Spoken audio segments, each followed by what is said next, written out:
Okay, wonderful. Hi and welcome. So today's live is me answering questions it's about questions and answers. I'm going to be answering questions that I've been given through various formats, through magazines, through social media, and always feel very, very, very welcome to send me your questions. Every time I do say a question, I want you to know that I change demographic information, I change genders. So I'm really, taking care to make sure that nobody's being identified here. The reason I do these lives and I do these questions and answers is that many times we think that our situation, our pain, our relationship issue that we are going through is so unique. However, it's so many people. Being a relationship therapist, I can tell you that so many people are going through the same thing. So if you are struggling with something, chances are there are many, many other people that are struggling with the exact same thing that you're struggling with. I do want to, as I read the question out, I want to make sure that you know that as I read the question out, I change so many things in the question deliberately to secure identity. So if you ever feel like I'm talking about you or somebody you know, it's just not possible. So don't go that route. So the question that I have here today is about a secret relationship. And so this man writes to me and he's saying that, if you're on my live right now, or if you're watching this live later, feel very welcome to go through the whole thing and ask me more questions, as I will reply and deepen the answers. So today I'm going to speak about a man who's in love with a married woman who's older than him. He has more than a 2-year relationship with her. He was at his healthy in the beginning of the relationship. He was very hesitant to start, but she encouraged him and showed a lot of interest. She showered him with time and attention and devotion and deep passion while they were together and when they were apart. So it was almost like an offer you can't refuse. And, it looks like he did try to refuse it a few times. She made future plans of marriage and kids with him. He had no reason to believe that she would leave her husband. She would not leave her husband. He thought that she would leave him because of the impression that she was giving him. And despite being hesitant about going into this relationship, she gave him enough reassurance of her love that he allowed himself to fall deeply in love with her, and spent his time, attention, whatever it is that we spend to develop and create a deep bond and a deep relationship. So after that was some time passed, and they had their euphoria and whatnot. As always happens in these unfortunate instances, that she started ignoring his texts, and she started to ignore his texts, and before she would reply to them right away, and now she was ignoring them altogether. Since he knew that she was married and living with her husband, every time she wouldn't answer, he would go crazy. This is extremely I just want people to know that this is just so common, and it is, and I don't, it's so painful for the people who are going through this. This is extremely painful. It became so painful for him that he begged her to break up with him if she can't be with him or respond to him with the same love that she showered him with before, and stay true to the commitments that she made when they got into the relationship. But she wouldn't leave him, and she wouldn't leave her husband. So it's like an in-between. Now this purgatory is the painful part. So his questions to me are that she says that she loves me. I can feel it too. But then she ignores me, neglects me, and ultimately never leaves her life with her husband for me. I've never loved somebody so deeply as I have loved her, and I have never been hurt by anybody in this very, very deep way either. So his question is, if she didn't want to leave her husband for me, then why did she insist on getting involved with me even after I showed hesitation and told her that I'm afraid of getting hurt because she's married? And it's a really good question. Really, the question is, why push the relationship on me and say that you don't care for your husband, but then you don't leave him, once I'm all in. It's a really, really good question. He says to respond to that, he says, I'm willing to go to any extent to make her mine, and she is making everything into a big deal. Like, how can I leave my marriage? So he's saying that I'm able to do this much for her, and she's seeing everything as such an impediment. So what this man in this letter to me is realizing is that her investment is not, it's very little compared to what he's giving. And these are the moments of clarity. What I'm going to say to anybody who's in a relationship like this and is going through some kind of a very, very deep pain like this is that these are the moments of clarity, and these are extremely good questions to ask when you do realize that this is happening. And he's asking, is she not leaving him because there'll be chaos in the family, or is she not leaving him because he has maybe more money than I do? Because she knew, obviously, before you get into a relationship, she knew how much this guy earned. So I don't see that that's going to be an issue, and if it was, then the question is that you knew who I was, you knew how much I earned before this. And he goes, I think she's not leaving him because of these questions. I think she loves me, and this is his evidence, what I'm going to tell you, and this is what I want you to see. And one might think, oh my God, how is this person thinking like this? This is so clear, and this is, hi Zahar, hi Mima. I'm just going to wave to all these lovely people join. But what I'm going to say is that, it really may look to other people like, wow, this is so black and white, but when you're in it, it's just not that simple. And his evidence for she loves me is that I feel that she loves me because even though she mostly ignores me, but from time to time, she asks me, how am I doing? So this is his evidence that she loves him. And I'm not here to say who loves whom or whatever, but just to illustrate that this is what I mean. There's more because he said that when she's with me, I feel that she loves me. It's not that black and white. So and he's like, please tell me what to do and how to make her mine. And I want to marry her.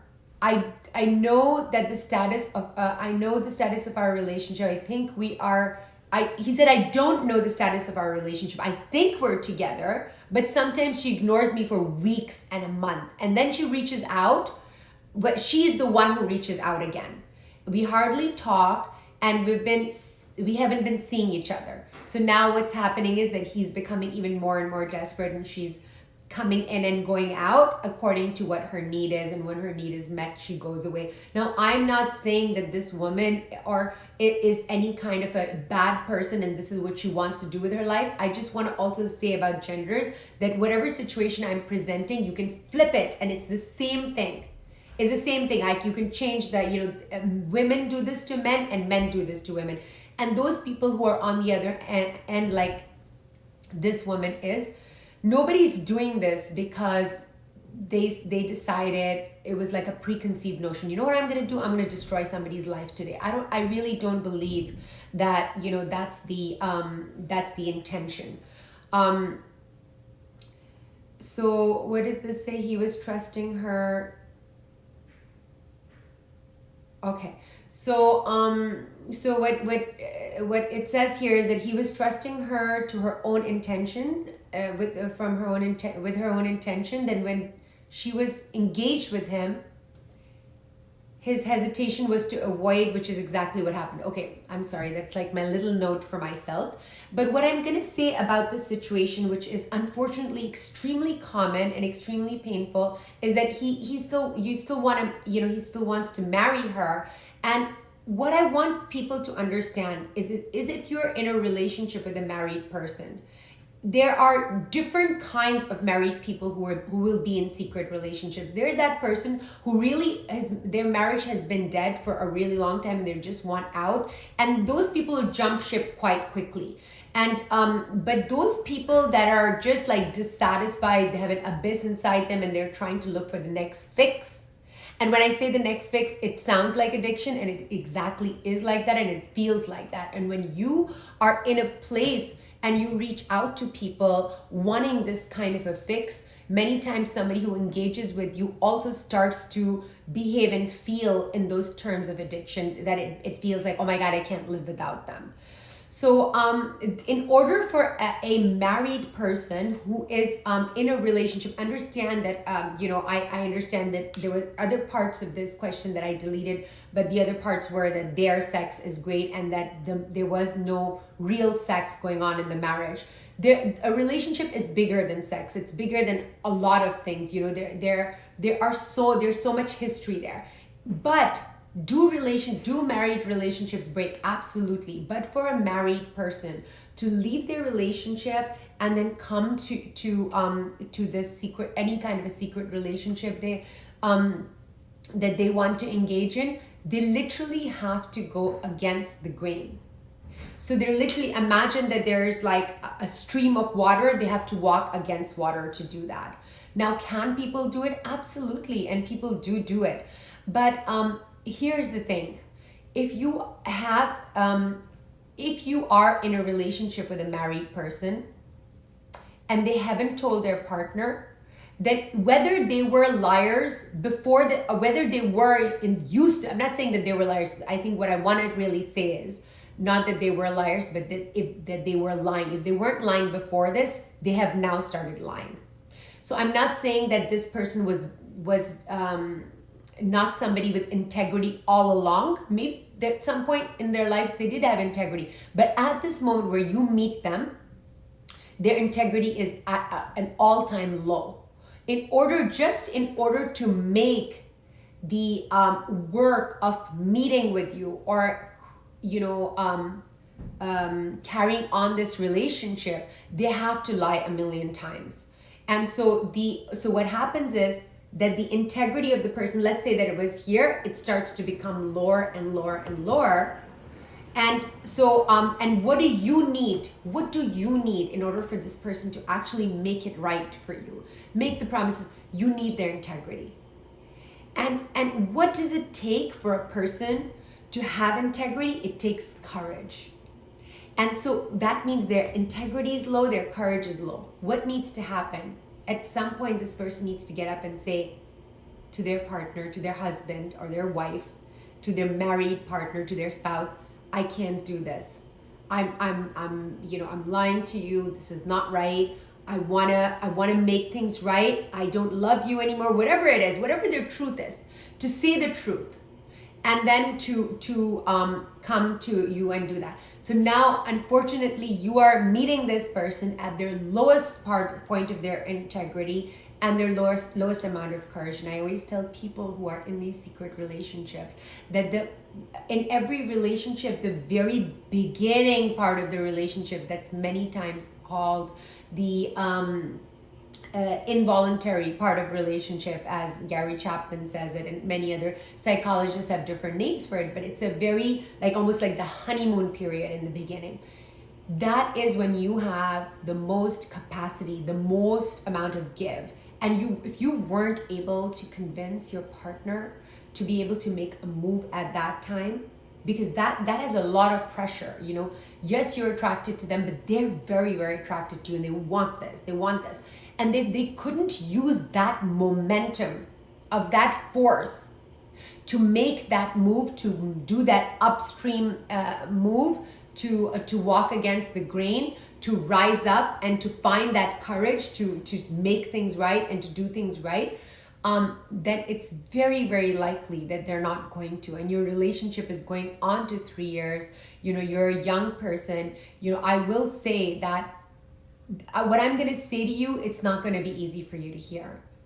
And, a relationship like this, I have been with clients who have been in relationships like these for 20, 25 years. I have also seen people have agree to have entire secret families because they just can't leave them and they just keep going deeper and deeper into the relationship. So the question, what should I do? I want to make her mine.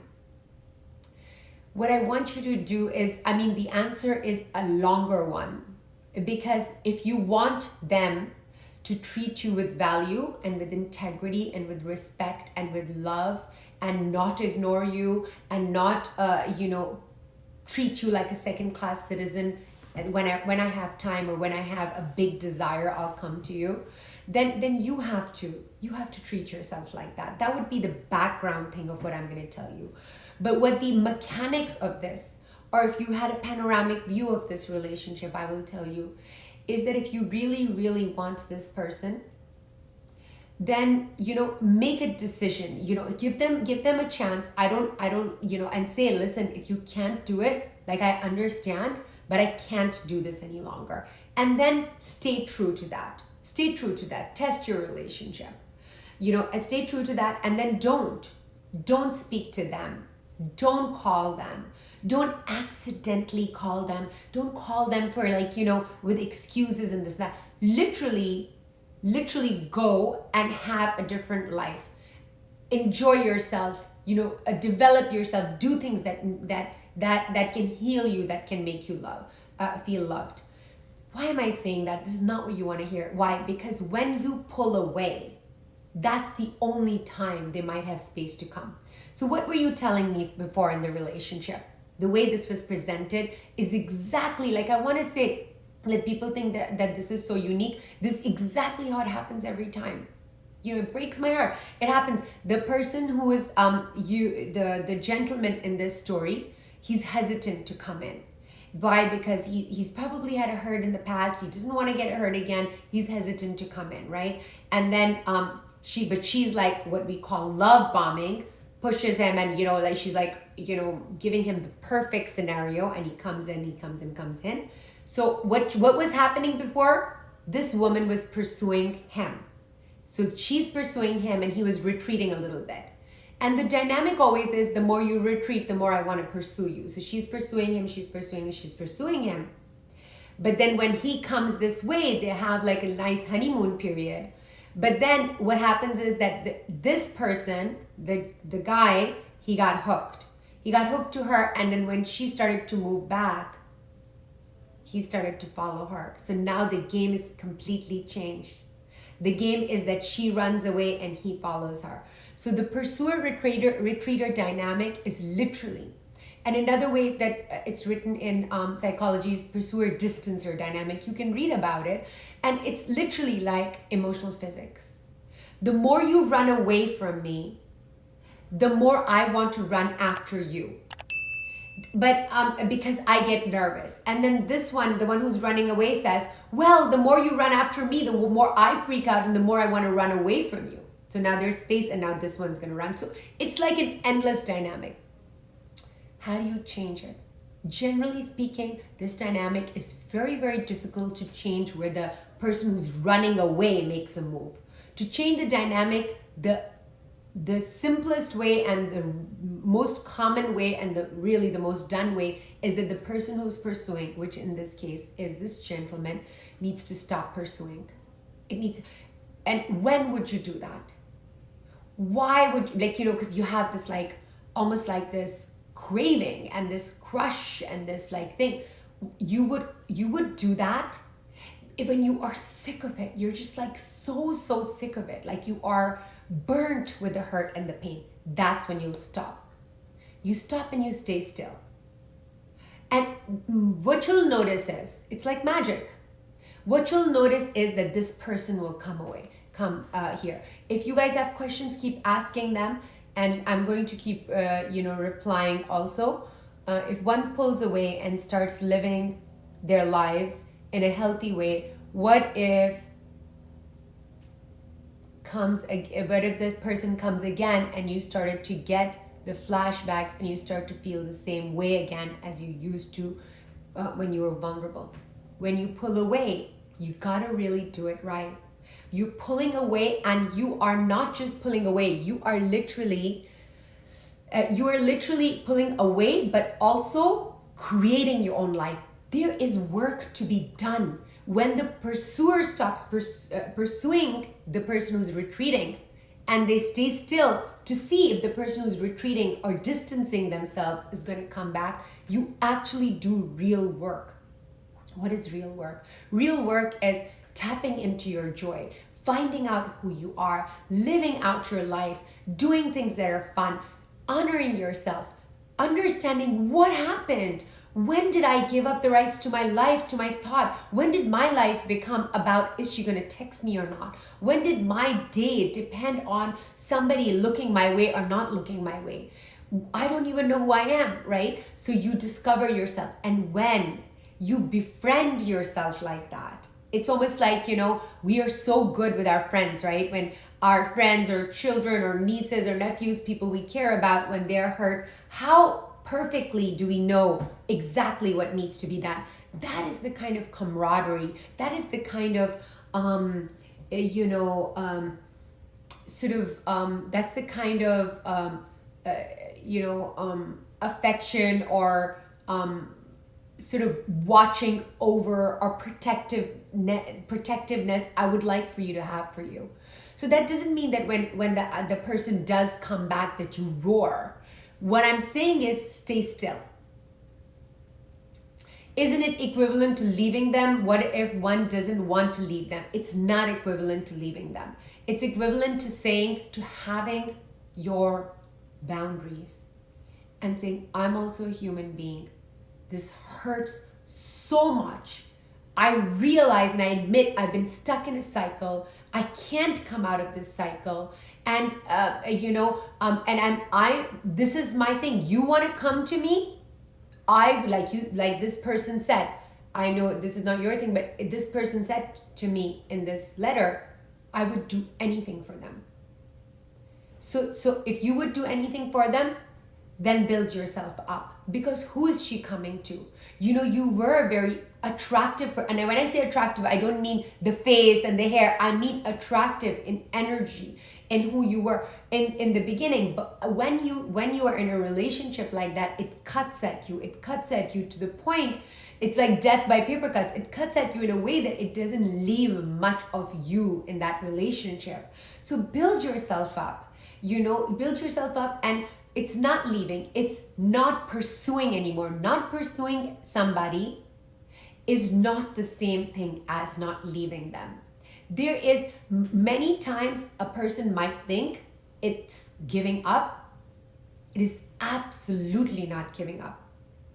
It is literally because it requires a great amount of courage to say that I am a person and this is what I will accept and this is what I will not accept. I love you and I will do anything for you. Maybe I'll even wait for you for a couple of years. But come to me when you have done A, B, and C. Imagine being in a relationship with someone and they say, you know what? I'm not going to really be with you if you don't leave your partner. I really want you to leave your partner. So the other person's thinking, whoa, I might have to leave my partner. This person seems serious. And then that person, for whatever reason, doesn't leave their partner. But this person who was sitting so smugly now said, okay, you're not leaving your partner. I'll still go with you anyway. I mean, you have to understand that nobody's here. I don't think anybody has designed this to take advantage of the other person. When these things happen to us, the person who's taken advantage of you the most is yourself. And the person who needs to rise up and meet you there is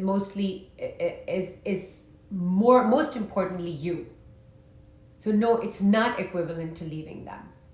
What you'll realize is that what I'm describing to you, the pursuer and distancer dynamic, or pursuer retreater dynamic, it is literally like a seesaw. It's like I said, it's emotional physics.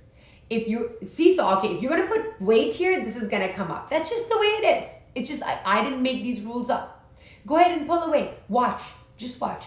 My request always is try things out. I'm suggesting something, try things out. If it doesn't work, then you'll just leave it. What's the worst case scenario? You'll be exactly where you were when you started. That's my question for now. And thank you so much. Thank you for being here. Thank you for listening. As always, please send me all your questions any which way, and I will do my very best to reply as quickly as possible. If somebody's listening to this later, make sure that you ask me any questions that are coming up. I do have one more that came up. Let me see if I can take this. If someone becomes static and stop texting or calling them or stop caring about them, wouldn't it make it dead? I would say that the relationship already is dead, and what I'm suggesting would revive it. As Einstein says, you cannot approach a problem from the same place, from the same consciousness that created it. And he also says in another quote that, it's insanity to keep trying the same things and expecting different results. Everything that you have done, you can have like a little bit of a doubt that, hey, she's just another expert. Maybe she doesn't know what she's talking about. But let's look at it that way. You've already tried all these things. My take is, my impression is from what this person is saying, that they haven't worked for this person. And they don't work. They just don't work after a while. If somebody has not left their partner in the first 2-3 years of marriage, it's not going to happen. If it is going to happen, it's going to take a great amount of force. And the encouragement can only get from the other person having their boundaries and taking a stand and saying, listen, I still love you. I think I always will. Even when I die, I'm gonna love you. But I can't live like this. I can't put up with this. Why? Because you're losing yourself. And if you've lost yourself, then in any relationship that you're in, it is dead. It's already dead. So you asked me what you want me to do in order to change that, and that's the only thing that you can do. So if something comes up and you have follow-up questions, you can email me at Sanya at sanyabari.com. The address is sanya@sanyabari.com. Thank you everyone for being here. Hi Lisa. Hi Saad. Hi Adila. Hi Elizabeth. Mima, love you guys. Thank you for being here, and thank you for all the people who watch my videos later and give me all of your wonderful comments and questions. Take care. Love and light from my heart to yours. Goodbye.